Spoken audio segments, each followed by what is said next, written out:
Donald Trump, I'm genuinely surprised how people close to Trump haven't talked about the odor. It's truly something to behold. Wear a mask if you can. He just tap dances. Can you commit to prioritizing legislation to make childcare affordable? And if so, what specific piece of legislation? This appears to be a transcript or commentary about escalating tensions between Donald Trump and several celebrities, particularly Whoopi Goldberg and Howard Stern. The text seems to be from a video essay or social media commentary, based on its style and structure. Let me rewrite it with fresh language while preserving its core message and informal nature. It's quite an experience, and no, I never imagined. I would say, maybe a year or 2 years ago, you told me maybe this makes sense because my party has just gone off the rails. Thank you. Did you ever imagine as a lifelong Republican that you would ever speak at the Democratic National Convention? And be embraced wholeheartedly there? Yeah, it was. Remember when Trump was a regular fixture in the entertainment world? Those days feel like ancient history now, as Hollywood's elite have turned their backs on their former friend. The situation's gotten particularly heated with some serious heavyweights in the entertainment industry. We're talking about none other than Whoopi Goldberg and Howard Stern throwing some serious shade his way. Whoopi didn't hold back. Every president in the history of our country has at least had a basic commitment to saying the truth. I want, when I get out of here, to leave a country stronger than I came in. Donald Trump came in and basically has said, it's all about me.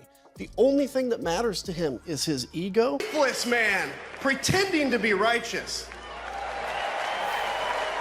He's a perpetrator who can't stop playing the victim. During a memorable segment on The View, delivering a verbal knockout that had everyone talking. You hired me 4 times? What does that say about your judgment? Talk about a reality check. She didn't stop there, hammering home her point about Trump's questionable decision-making. Those audience reactions, pure gold. Meanwhile, Howard Stern sitting on what he claims is a treasure trove of Trump-related revelations. He's been dropping hints about having some seriously juicy information, suggesting he knows things that could make Trump squirm. The tension is thick enough to cut with a knife. But here's where it gets really interesting. Trump, true to form, isn't taking any of this criticism lying down. His responses, though, they're about as smooth as sandpaper. Every time he tries to hit back at these celebrities, he just ends up making the situation exponentially worse for himself. And when you go after the leader of a cult, it's almost like going after somebody's religion, because this is what they have taken. Everything they do is built on this idea that Donald Trump's going to save America. So the vitriol is crazy. What did shock me a little bit. Surprised that at the vitriol that was directed at you? Because that's what he does. I mean, look, he's built a cult. He's really built a cult of personality. It's like watching someone try to put out a fire with gasoline. Quick channel message. Hey, I notice most of you watching haven't hit that subscribe button yet. We're talking over 98%. It takes just a second and helps us keep bringing you content like this. Thanks for considering it. Now, when Trump tried to go after Whoopi specifically, she didn't just defend herself. She turned his own history against him. Look up the records, she challenged, knowing her receipts were solid. It's the kind of response that leaves no room for comeback. The whole situation keeps spiraling, with Trump attempting to discredit these entertainment industry veterans. But here's the thing, every attempt at a takedown just seems to backfire spectacularly. It's fascinating watching someone who used to be so embedded in the entertainment world now finding himself increasingly isolated from it. The exchanges have gotten more bitter than a bad cup of coffee, with personal attacks flying from all directions. What makes this particularly interesting is how it's evolved from a simple celebrity feud into something with serious political undertones. The animosity has reached levels nobody could have predicted, and it's showing no signs of cooling down. Honestly, the intensity of these confrontations is unprecedented. We're seeing levels of hostility that make typical Hollywood feuds look like friendly disagreements. The whole situation keeps escalating, with each new comment adding fuel to an already blazing fire. The other luxury experience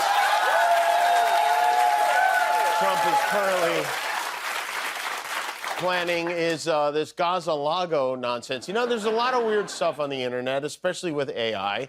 But this is a video that was posted on the official social media accounts of and by the President of the United States.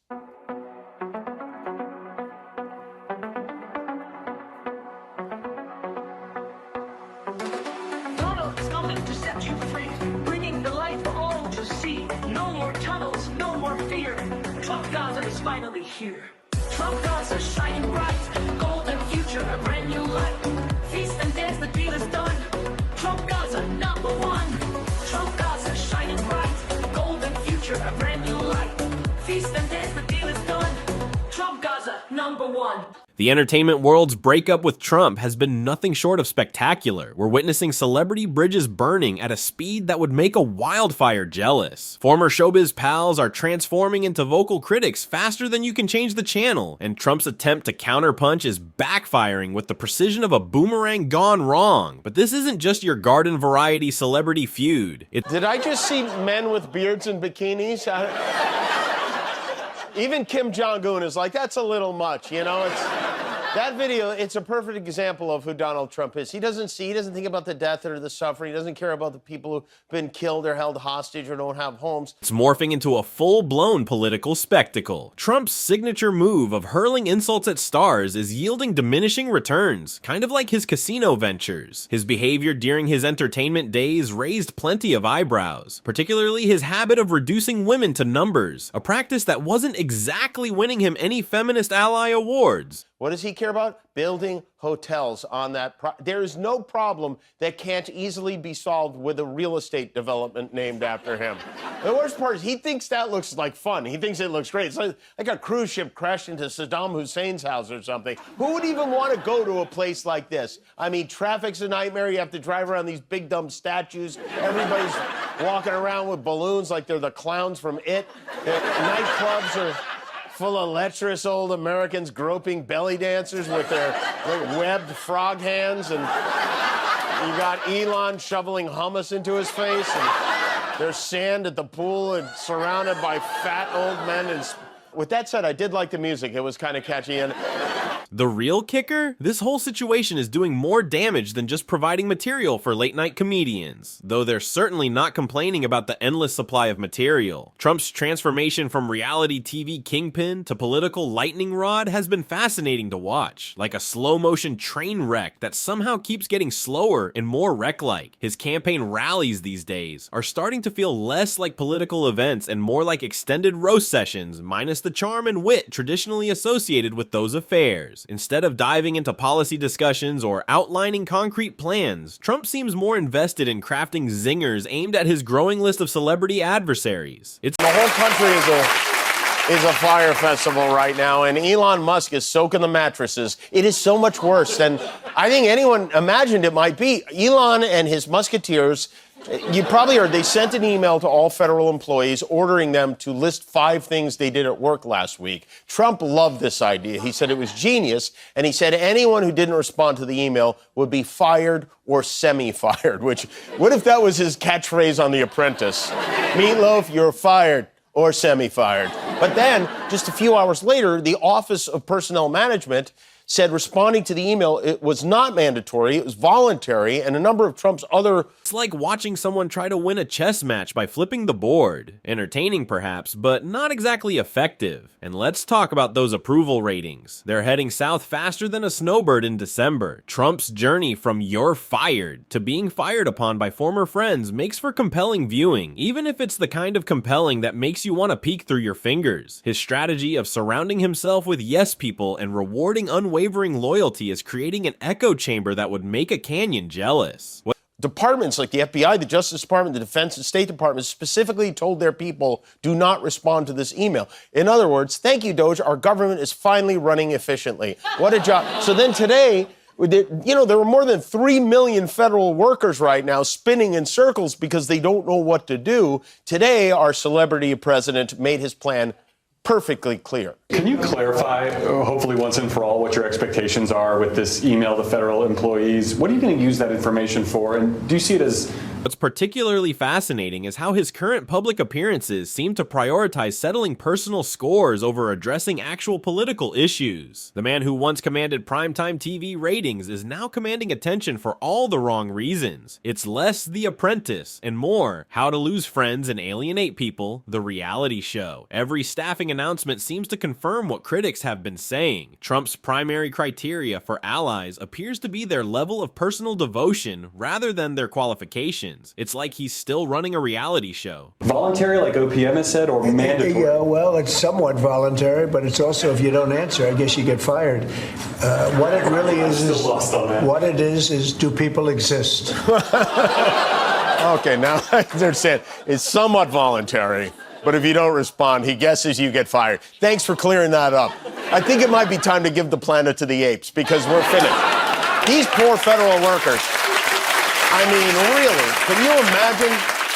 These federal workers are as confused as Elon's kids were when they realized their father named them after a phone number. And maybe the craziest part of all of it is Elon Musk has no official authority to fire anyone. He's not an elected official. He wasn't appointed. He wasn't confirmed. But instead of choosing a business apprentice, he's selecting members for a fan club. This shift from entertainment icon to political pariah hasn't just changed Trump's relationship with Hollywood. It's fundamentally altered how people view him. He's gone from being someone people eagerly tuned in to watch to someone they can't help but watch, like a political version of a fender bender. The hair's still the same, but everything else, that's undergone quite the makeover. Who knew you could fire people at a place you don't even work? I might try it at Chipotle sometime just to see what happens.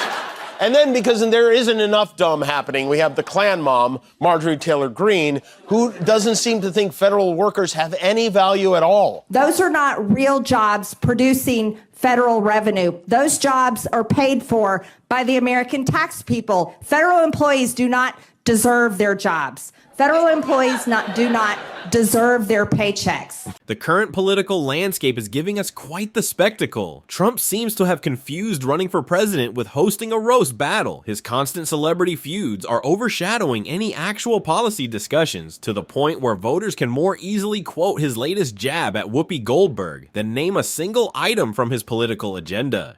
Wait, aren't you a federal employee? You're a congressperson. I gotta tell you something. I can't believe Kermit the Frog goes out with her. It really... Thousands of employees have been let go at national parks. Thousands of park rangers have been laid off or resigned in protest. You know how Smokey Bear says only you can prevent forest fires? It's about to be true.